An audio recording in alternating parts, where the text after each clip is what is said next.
Deputy Chairman Fred Hampton of the Illinois Black Panther Party. Hello and welcome to a somewhat daily movie review show.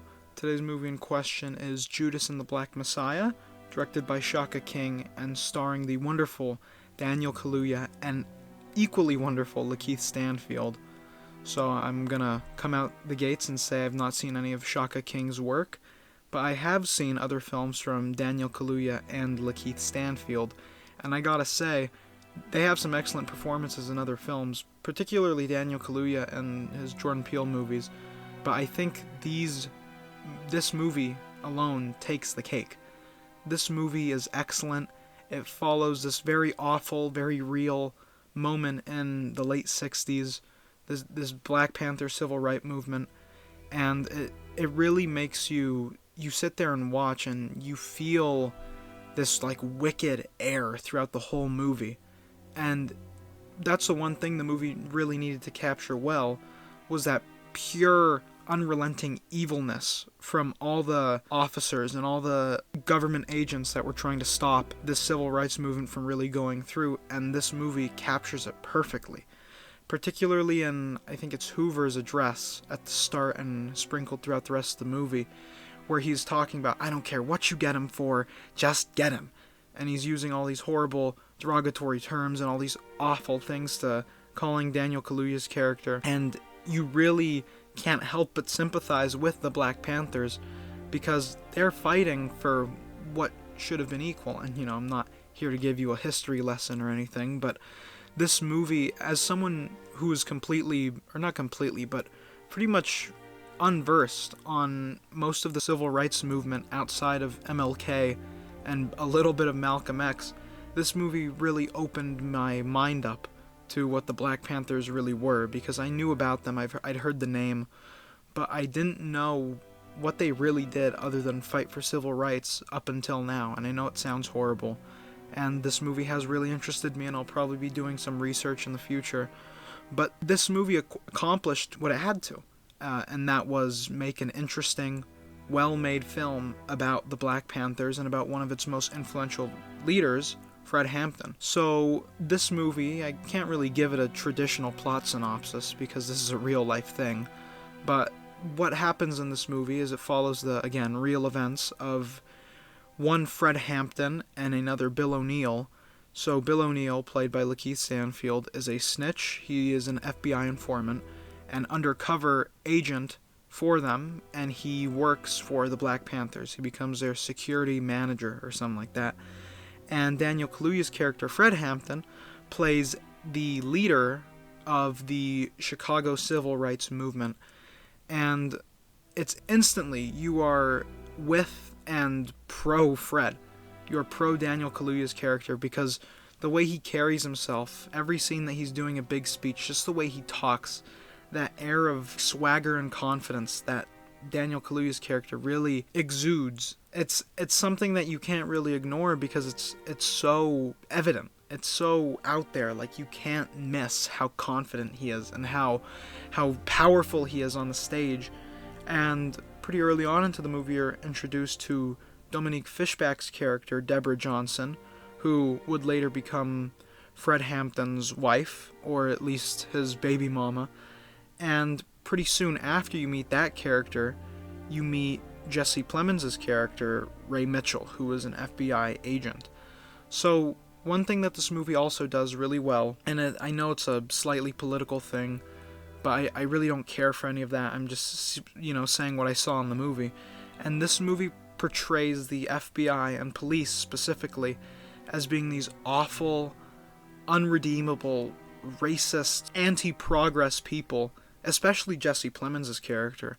Even though at the start he seems kind of... He says to Bill O'Neill, Lakeith Stanfield's character, he basically says, I'm all for civil rights as long as they earn them.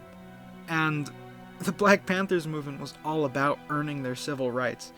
And it's this diluted, unbelievably wicked and evil ideology that all the feds share in this movie that really drives home how horrible they were. And, I guess I'm going to be getting into spoilers now, even though you can't really spoil a real event.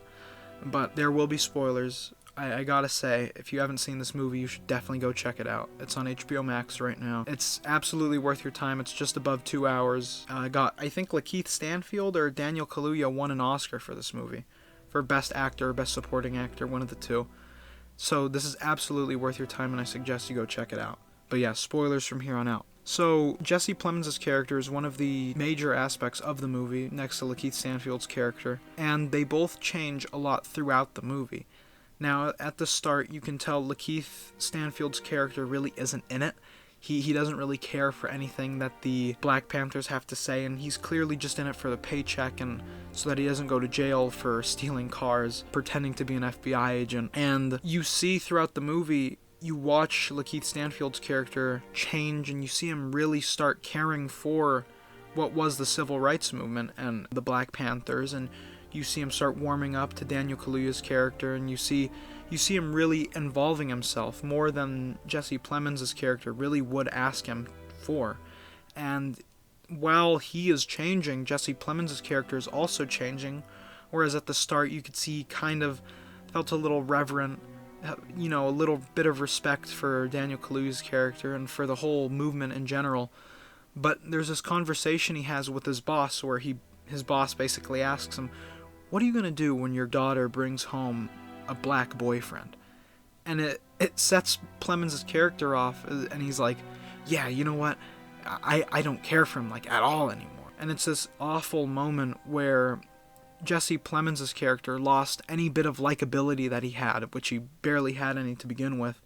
And you really start to sympathize with Lakeith Stanfield's character because he's struggling. And it reminded me a lot of, as silly as it sounds, it reminded me of Breaking Bad, where Walter White is struggling with this double personality, and in the same way, Lakeith Stanfield's character struggles with his informant side and his actual pro-Black Panther civil rights side. One thing the movie shows a lot is, action. One of the main things that Daniel Kaluuya's character, Fred Hampton, mentions in most of his speeches is that we can't just wait for things to change. We need to go out there and physically change things ourselves. And throughout the movie, you watch at least 3 gunfights just off the top of my head with police officers where both Black Panthers and police members are shot and killed. And each time it feels just as significant and just as desperate to have things change. And it does a lot for the movie, and it really, again, makes you sympathize with the Black Panthers. If you even see early on in the movie, Daniel Kaluuya go around to different gangs and different pro-ethnicity clubs, basically, and you see him recruit them, basically. He goes, "You're already helping people, we're helping people, think about how many people we could help together." And he merges the Crowns, which was another African-American kind of civil rights helpful movement, I think.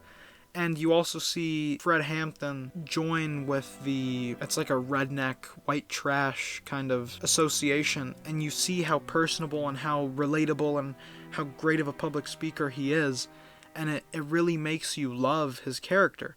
And not only that, but he's a great guy. Dominic Fishback's character, Deborah Johnson, you see him really fall in love with her. See how kind of awkward they are at first, and you see their love blossom. And this movie really does make you love his character. And that was a really important thing that they needed to do, because he was, pretty much objectively a good guy. Unless you're anti-civil rights movement, you can't really argue Fred Hampton was a bad person.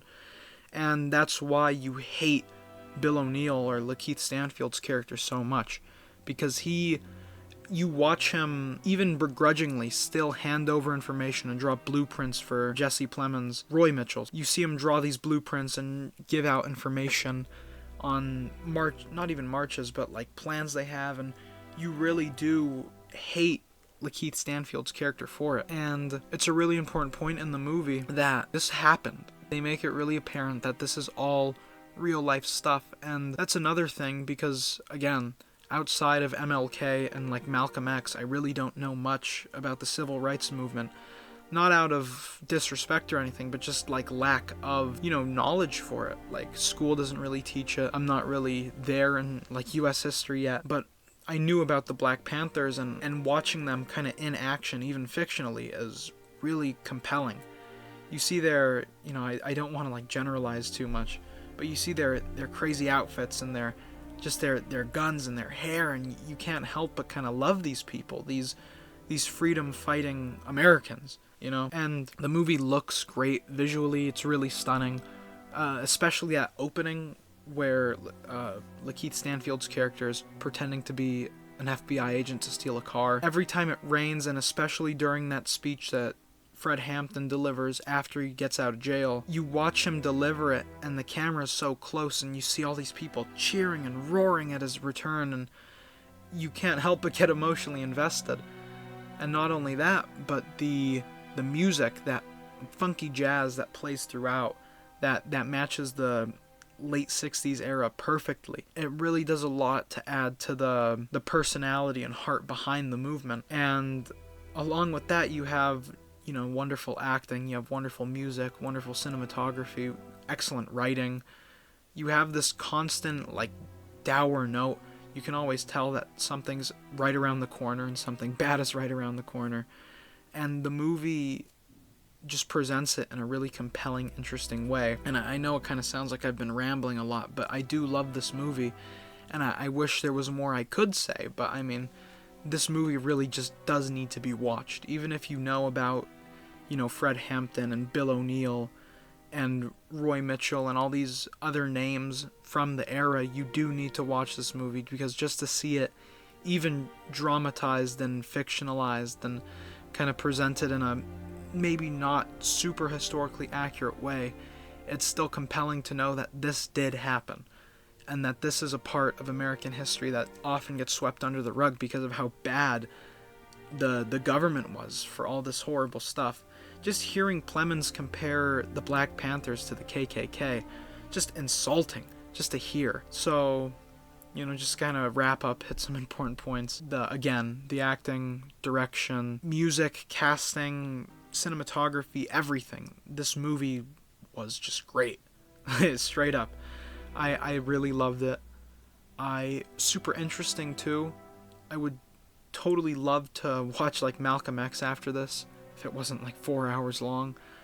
But I really enjoyed it, and I absolutely recommend you go watch it. And, you know, I won't take up any more of your time. I hope you enjoyed. Please subscribe, like, comment, give me feedback. My mic might sound a little weird this time around. It dropped, it fell on its head. It might be a little messed up, but I should be getting a new one for Christmas. So hold out till then. Feel free to leave movie requests in the comments. I'm more than welcome to watch anything that you guys might be interested in my personal take on. So yeah, I'm pretty sure that's all I have to say. And I will see you in the theaters.